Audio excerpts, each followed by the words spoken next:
Hello everyone, welcome and welcome back to my channel. तो आज का हमारा डे 3 है थ्रेडिंग क्लास का। तो डे 1 डे 2 अगर आप लोग ने देख लिया है तभी आपको ये आज का डे 3 का क्लास समझ में आएगा। तो आज मैं आप लोग को समझाने वाली हूँ कि हेयर्स को कैसे रिमूव करें कि गलती से भी हमारे जो आईब्रो के हेयर है वो ना निकले धागे में फंस के, क्योंकि गलती से धागे में हेयर आ जाते हैं लंबे लंबे। तो उनसे हमें कैसे बचना है वो आज मैं आप लोग को समझाऊंगी, और गाइडलाइन, परफेक्ट गाइडलाइन कैसे बनती है उसकी टेक्निक आज बताने वाली हूँ। तो वीडियो के एंड तक बने रहिए। ये डे 2 में मैंने आप लोगों को बता दिया है कि हेयर्स को ग्रिप में कैसे बिठाना है और थ्रेड को कैसे खींचना है, चलाना कैसे है। तो सिंपली हम पहले ऊपर का ऐसे क्लीन कर लेते हैं। ऊपर का ज़्यादा प्रॉब्लम नहीं देता है आईब्रो बनाने में। तो देखिए थोड़ा सा लाइन जो है हल्की हो गई थी, तो इसे हम ब्रश की हेल्प से थोड़ा सा काजल लगा के इसे ब्लैक कर दिया है। उसके बाद यहाँ का हेयर सिंपली निकाल देंगे। अब हमें नीचे कैसे चलाना है, सिंपली जो धागा है रखेंगे, मुंह का धागा खींचते टाइम दोनों हाथों को नीचे लाएंगे,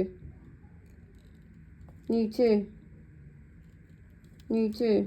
तो आपको पहले सिंपली अपने लेग्स पे ऐसे प्रैक्टिस करनी है। उसके बाद अभी हम डमी पे आपको समझाएंगे एकदम बारीकी से। देन उसके बाद जब आप डमी पे समझ जाते हैं तब आपको हम रियल आईब्रो में अभी करके दिखाएंगे कि धागा कैसे काम करता है, हेयर्स को कैसे फंसा के कैसे निकालता है, और ग्रिप कैसे बैठती है, गाइडलाइन कैसे बनानी है। तो देखिए अब हमारा क्लाइंट जो है बैठ जाएगा, ठीक है। हमारा क्लाइंट जो है चेयर पे ऐसे बैठेगा। तो अभी हम जब उसके सामने, मैं क्लाइंट के राइट साइड में खड़ी हूँ, इस साइड राइट साइड में खड़ी हूँ, तो क्लाइंट का जो राइट साइड वाला आईब्रो होगा, जैसे कि ये राइट साइड वाला क्लाइंट का आईब्रो है, तो हम इसको क्लाइंट के सामने होके, ऐसे सामने होके खड़े करेंगे, खड़े होके आईब्रो करेंगे। और जो ये लेफ्ट वाला आईब्रो है ये हम ऐसे पीछे होके करेंगे, ताकि जो डायरेक्शन है हेयर्स की वो इस साइड गई हुई है, ठीक है। हेयर्स डे टू में हमने सीखा था कि डायरेक्शन के हिसाब से थ्रेड कैसे चलाना है। तो आपने डे 2 देखा है तो आप लोग को ये कॉन्सेप्ट क्लियर होगा अभी कि हमें हेयर्स की डायरेक्शन के हिसाब से काम करना है। अब जैसे ये वाला हेयर जो है इस साइड आया है, तो हमें जो धागे का कैंची होगी, अब देखिए हमारा इनका जो हेयर का डायरेक्शन है ये इस साइड गया हो, ठीक है। तो हमारा जो आईब्रो का धागा होगा इस ही साइड से चलेगा, क्योंकि आईब्रो का जो मुंह है, बालों का जो फेस रहेगा ये इसके इसके सामने होगा, इसके कैंची के सामने होगा, ठीक है। तो अब हम सीखेंगे कि कैसे आपको थ्रेडिंग बनानी है कि आपके क्लाइंट का आईब्रो ना उड़े। तो पहले मैं आप लोगों को डमी पे समझा रही हूँ, उसके बाद मैं एक आईब्रो में करके आपको दिखाने वाली हूँ रियल आईब्रो पे, ठीक है। तो सबसे पहले हमें क्या करना है, ऊपर का जो हेयर है उसे क्लीन करना है। तो हमें कैसे करना है, देखिए अब इतनी मोटी आईब्रो है ना, तो हमने यहाँ पे ध्यान देना है, यहाँ पे। तो ये चीज़ को ना हमें ऐसे इधर की तरफ लाना है, जितना हेयर निकालना है, यानी कि मुझे यहाँ तक का हेयर निकालना है, तो मैं यहीं पे स्टॉप कर दूंगी, ठीक है। यहाँ पे मैंने स्टॉप की, देखिए सिंपली एकदम स्ट्रेट लाइन में ला रही हूँ, ठीक। अब देखिए जब मैंने धागे को रखा है ऐसे, ठीक है, तो आपको यहाँ पे भी ध्यान देना है, यहाँ तक ध्यान देना है कि हमारा आईब्रो का जो पार्ट है वो धागे के अंदर जा रहा है। कि आप देखिए यहाँ पे हल्का हल्का सा ब्राउन कलर का आईब्रो दिख रहा होगा आईब्रो के अंदर। तो जब मैं सिंपली खींचूंगी ना, तो ये सारे हेयर जो है आईब्रो के धागे के अंदर जो ब्राउन जितना पार्ट दिख रहा है वो पूरा खत्म हो जाएगा, निकल जाएगा। तो हमें क्या करना है, सिंपली हेयर्स के ऊपर लाना है। जब हम खींचेंगे तो नहीं निकलेगा, देखिए, समझे। यानी कि जितना हेयर निकालना है बस उतने पे ही रखना है, ऐसे, ठीक है। उसके बाद पीछे लेके जाना है ऐसे, उसके बाद ऐसे। ऊपर का कॉन्सेप्ट क्लियर हुआ। डे 1 डे 2 देखे रहेंगे तो समझ में आ जाएगा इजली। अब देखिए, अब हम बात करते हैं कि हमें कैसे जो है आईब्रो बनाना है कि आईब्रो का हेयर जो है ना निकले। तो सिंपली हमको क्या करना है, सबसे पहली बात मैं आप लोग को धागे का डायरेक्शन समझा देती हूँ कि आपको बालों को फंसाना कैसे।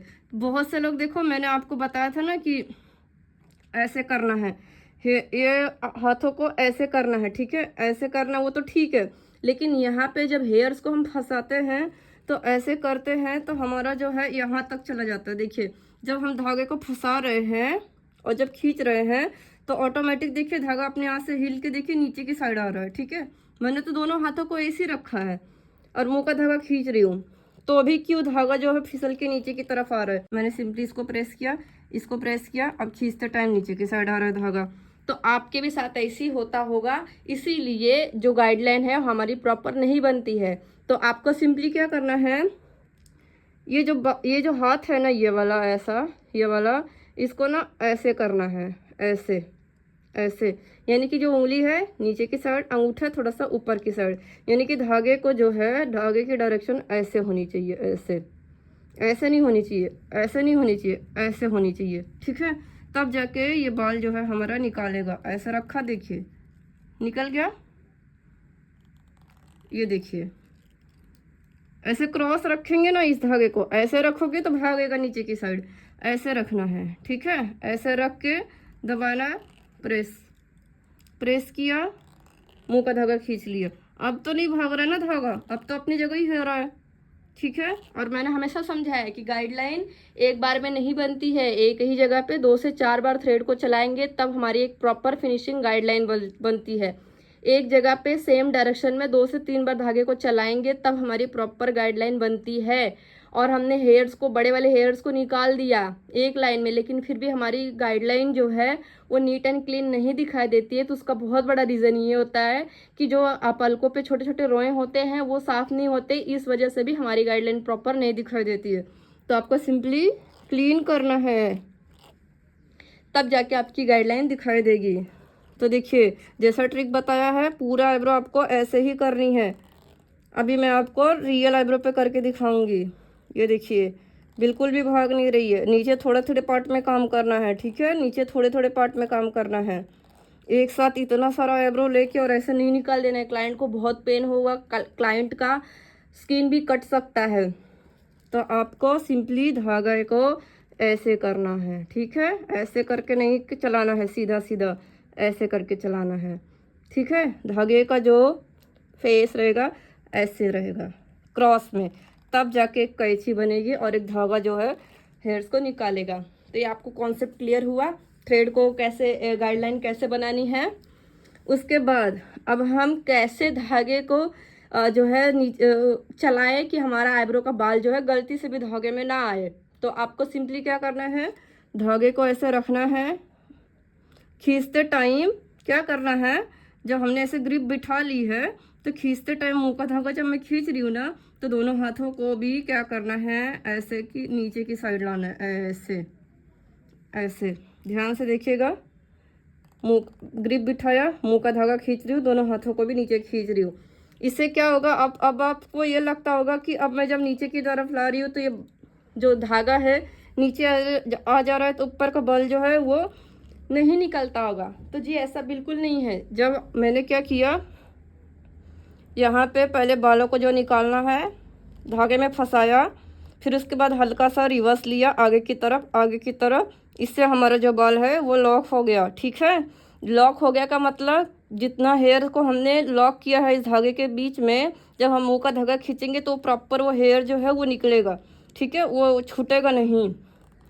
ऐसे धागे की डायरेक्शन नीचे की साइड रहेगी, ऐसे ऐसे निकालना है, बालों को फंसा लेना है, लॉक कर देना है और उसके बाद नीचे की तरफ खींचते हुए लेके आना है।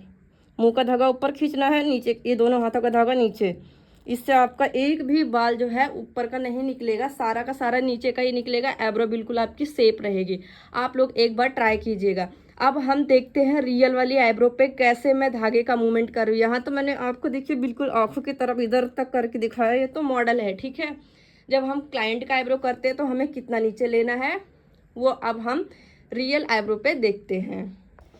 अब मैं आप लोगों को स्लो मोशन में एकदम बारीकी से दिखा रही हूँ कि कैसे धागा काम करता है हमारे हेयर्स को निकालने के लिए। सबसे पहले हमें क्या करना है, धागे को फंसाना है, जितने हेयर्स को निकालना है उसमें। अब हमें इतना निकालना है। अब क्या किया मैंने, देखिए धागे को जब मैं मुंह का धागा खींच रही हूँ तो जो हेयर है वो धागे में लपटा जा रहे हैं, गोल गोल जो है लपेट उठ रहे हैं। उसके बाद जब पूरा जो हेयर है वो आपस में लपेट उठ रहे धागा और हेयर, तब जाके मैं दोनों हाथों को नीचे की साइड खींच रही हूँ। तो जो हेयर उखड़ रहा है वो नीचे की साइड होके उखड़ रहा है, यानी कि हम नीचे की डायरेक्शन में उखाड़ रहे हैं हेयर को। आपको देख के समझ में आता होगा कि धागा कैसे काम कर रहा है। यानी कि पहले जो मैं हेयर निकाल रही हूँ उसको ग्रिप में बिठा रही हूँ। ग्रिप में बिठाने के बाद क्या कर रही हूँ, मुंह का धागा खींच रही हूँ। जैसे ही वैसे क्या हो रहा है, जितने हेयर्स धागे के कैंची में थे वो क्या हो रहे हैं, गोल गोल बाल जो है वो धागे को लपेट ले रहे हैं, धागे में अपने आप को लपेट ले रहे हैं। उसके बाद जब मुंह का धागा खींच रही हूँ तो लपेटने के बाद दोनों हाथों को नीचे की साइड जो है पुश कर रही हूँ, तो वो जो है हेयर नीचे की साइड से उखड़ के निकल रहे हैं। यानी कि हमारा जो हेयर है वो छूट नहीं रहा है। ठीक है, थोड़ा सा मुंह का धागा खींचना है, तभी जाके अपने हाथों को नीचे की साइड पुश करना है। पहले ही पुश नहीं करना है, नहीं तो आपका जो हेयर है वो छूट जाएगा। समझ में आ रही बात। पहले मुंह का धागा हल्का सा 1 सेकेंड या आधा सेकेंड खींचना है, उसके बाद नीचे की साइड में जो है दोनों हाथों को पुश करना है। पहले तो अपने हेयर्स को फंसाना भी ज़रूरी है ना, बिना फंसाए हम धागे को नीचे की तरफ पुश नहीं कर सकते, इससे हमारा जो हेयर है वो धागे से छूट जाएगा। देखिए एक्सेस हेयर को भी हम उसी डायरेक्शन में निकाल रहे ताकि गलती से भी हमारी आईब्रो का जो हेयर है वो धागे में फंस के ना निकले। अब देखिए हम इसे थोड़ा सा फिनिशिंग में ला रहे हैं। जो भी हेयर्स अब शेप के बाहर दिखाई देता है सिंपली आपको धागे में फंसा के निकाल लेना है। तो अब हमारा डे 1, डे 2, डे 3 ख़त्म हो गया प्रैक्टिस का, आईब्रो प्रैक्टिस का। अब हम रियल आईब्रो पे प्रैक्टिस कैसे करेंगे वो जानेंगे। तो डे जो 4 होगा उसे हम रियल आईब्रो पे आपको शेप बना के, गाइडलाइन बना के सब कुछ दिखाएंगे। तो आपको ये डे 3 तक जितना भी दिखाया है उसे आपको सिंपली अपने घर पर प्रैक्टिस करनी है।